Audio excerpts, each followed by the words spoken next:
Assalamualaikum warahmatullahi wabarakatuh. Selamat pagi, salam sejahtera buat kita semua. Bagaimana kabarnya hari ini? Semoga semuanya tetap fit dan tetap melakukan aktivitas dengan tetap mematuhi protokol kesehatan.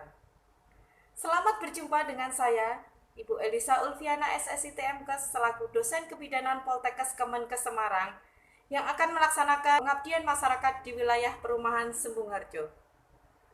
Pada kesempatan kali ini, saya akan membahas beberapa hal mengenai kesehatan mental, yang tentunya akan bisa memberikan tips aman bagi saudara semua sekalian untuk bisa tetap produktif bersama keluarga walaupun sedang di masa pandemi COVID-19 ini. Penasaran? Sebelumnya saya akan bacakan pantun terlebih dulu. Matahari terbit, pagi menjelang. Burung kasuari menari-nari. Kami ucapkan selamat datang. Mari kita simak video berikut ini. Terima kasih, selamat menyaksikan. Hai, Assalamualaikum warahmatullahi wabarakatuh. Perkenalkan, nama saya Selvina Englisa Oktasertin. Saya mahasiswa Sarjana Terapan Kebidanan Semarang, Poltekkes Kemenkes Semarang. Nah, gimana nih kabarnya kalian? Saya harap kalian semua baik-baik aja ya. Pasti yang kalian rasakan saat ini bosan, jenuh, dan suntuk banget untuk di rumah. Tenang aja, kalian di sini akan membahas mengenai kesehatan mental. Nah, sebelum memasuki kesehatan mental, kalian tahu nggak sih ciri dari kesehatan mental itu sendiri? Yang pertama, orang tersebut telah merasakan emosi yang berlebihan pada sesuatu hal. Kemudian orang tersebut merasa cemas berlebihan, selalu memikirkan yang belum terjadi. Kemudian menambah orang tersebut menjadi stres bahkan depresi. Serem banget ya. Semoga kita semua dijauhkan yang namanya kesehatan mental tersebut yang terganggu. Wajar aja sih orang tersebut banyak yang kesehatan mentalnya terganggu karena apa? Karena bosan, karena tidak bisa melakukan segala sesuatu seperti dulu kala ya, aktif dalam kegiatan apapun itu. Tapi sekarang dengan adanya pandemi COVID-19 ini, kita semua diwajibkan untuk melakukan kegiatan di rumah.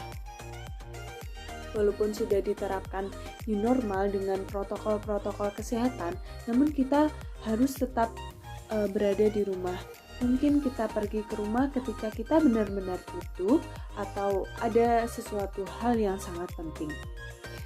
Nah, WHO telah menerapkan dan menetapkan sebuah panduan-panduan agar masyarakat itu terbebas atau masyarakat itu terhindar dari yang namanya kesehatan mental yang terganggu. Yang pertama apa sih? Cobalah berempati. Nah, kita tahu bahwa COVID-19 ini menyerang seluruh lapisan masyarakat. Tidak hanya masyarakat Indonesia aja, tapi seluruh lapisan dunia. Nah, untuk itu kita cobalah berempati pada orang yang terinfeksi COVID-19, memahami bahwa mereka itu sebenarnya tidak melakukan kesalahan. Oleh karena itu kita harus bersama-sama, kita harus bergotong royong, terutama ketika seseorang yang misalkan dekat rumah kita ada yang terpapar virus COVID-19, kita nggak boleh menjauhi orang tersebut. Justru sebaliknya kita harus mendukung orang tersebut supaya bisa sembuh dari yang namanya COVID-19 ini. Jangan menjauhkan orang tersebut atau mengejeknya atau hal yang negatif lainnya. Justru kita harus berempati, simpati, memiliki rasa kemanusiaan kepada orang tersebut. Ingat ya, kita tidak boleh yang namanya menjauhi orang-orang tersebut. Nah, yang kedua yang harus dilakukan yaitu kita harus menerapkan protokol-protokol kesehatan. Ingat, kita harus mencintai keluarga kita dan diri kita sendiri juga pentingnya. Ketika kita berpergian, kita harus selalu menerapkan protokol kesehatan seperti mengenakan masker, kemudian melakukan social distancing atau jarak minimal 1 meter, kemudian usahakan ya jauhi dari kerumunan. Ingat, kita harus melindungi diri kita sendiri maupun keluarga sebelum ada kejadian yang tidak kita inginkan. Karena dengan adanya yang mencegah itu lebih baik daripada mengobati. Tapi ingat, kita jangan terlalu berlebihan ya dalam menyikapi suatu hal. Kita harus ingat, kita yang penting telah menerapkan protokol kesehatan. Insya Allah kita bakal terbebas dari yang namanya COVID-19 ini. Untuk yang ketiga, batasi diri dari paparan berita dan media sosial. Nah, kita juga penting dalam mengikuti perkembangan dari COVID-19 ini sendiri, terutama di daerah kita. Namun, kita juga harus membatasi diri. Jangan terlalu sering, karena jika terlalu sering, kita dapat merasakan yang namanya stres maupun depresi. Karena kita terus untuk memikirkan yang namanya COVID-19. Cobalah kita melakukan suatu kegiatan-kegiatan positif lainnya. Nah, untuk berita, kita bisa menghindari berita-berita hoax juga. Karena saat ini pasti banyak oknum-oknum yang memberikan informasi tidak benar. Oleh karena itu, kita dapat mencari informasi, mencari referensi dari sumber-sumber terkait, misalkan dari Kemenkes atau dari WHO. Dan kita juga untuk Indonesia, dari pemerintah Indonesia sendiri itu juga merilis update resmi seputar COVID-19 ini melalui www.covid19.go.id. Nah, insya Allah untuk website tersebut memang dari pemerintah, jadi pasti terhindar dari yang namanya hoax. Nah, selanjutnya, hal-hal positif apa sih yang bisa kita lakukan di rumah agar tidak boring atau agar kesehatan mental kita tuh tidak terganggu? Nah, yang pertama, lakukan hal kegemaran kamu. Lakukan hal kegemaran kamu ini bisa melakukan hobi di sela waktu yang senggang seperti berkebun, membuat kue, kemudian kerajinan tangan mungkin, bermain musik, olahraga, apalagi sekarang banyak sekali ya olahraga, misalkan jogging ataupun bersepeda. Wah, pasti seru sekali ya.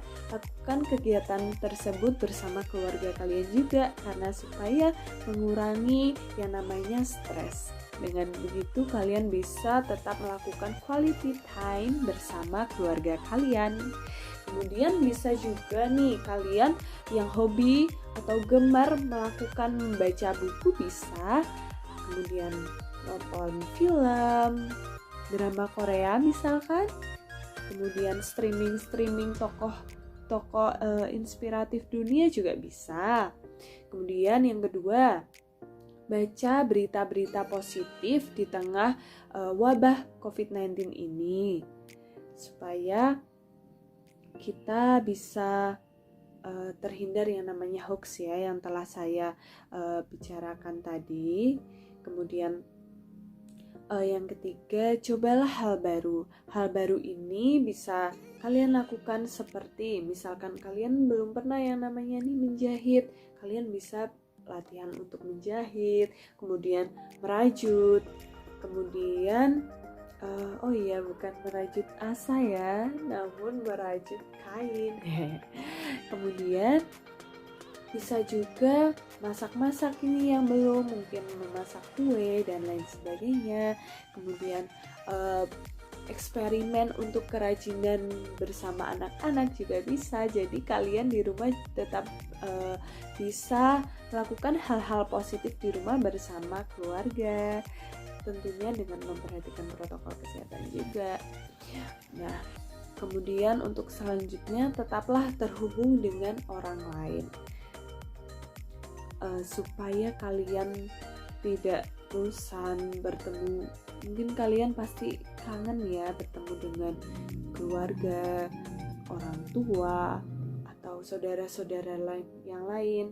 Ingat, kita sudah di era yang sangat maju ini, kita bisa memanfaatkan teknologi. Kita bisa video call mungkin, atau menelpon saudara yang jauh di sana. Mungkin kita kangen, kita tidak perlu menemuinya ke rumah, namun kita bisa video call. Dengan begitu kita bisa melepas rindu dan stres kita juga bisa berkurang. Oleh karena itu kita akan timbul yang namanya kebahagiaan, dan semoga dengan itu kalian tetap bisa menjalankan aktivitas sehari-hari dengan menyenangkan seperti itu. Mungkin itu tips dari saya mengenai kesehatan mental. Saya harap kalian semua terbebas dari yang namanya gangguan kesehatan mental ya. Tetap melakukan protokol-protokol kesehatan. Jangan lupa kalian harus tetap jangan bosan ya. Mungkin cukup sekian dari saya. Wassalamualaikum warahmatullahi wabarakatuh.